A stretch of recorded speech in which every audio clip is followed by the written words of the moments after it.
Yes, I'm up for re-election in May next year, and despite many rumors that I'm running for Manila City and other places, magpapare-elect lang ako.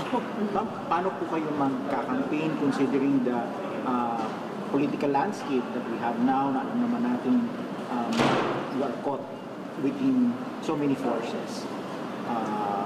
Paano yung nakikita niyo yung takbo ng kampanya? Para sa akin, hindi naman komplikado. Ako'y hinalal bilang mambabatas at senador.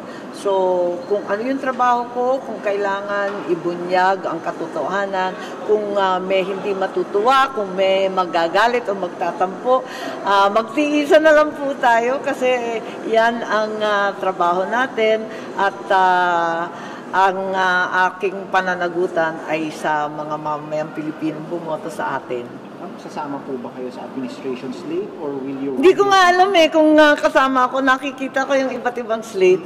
Palagay ko magiging 50 ang kandidato. Kasi napakarami po namin. May Lakas, may PFP, meron pang ano ba yun? Marami napakadae. Kaya nalilito ako. Pero tignan natin, mahaba-haba pa naman ang panahon.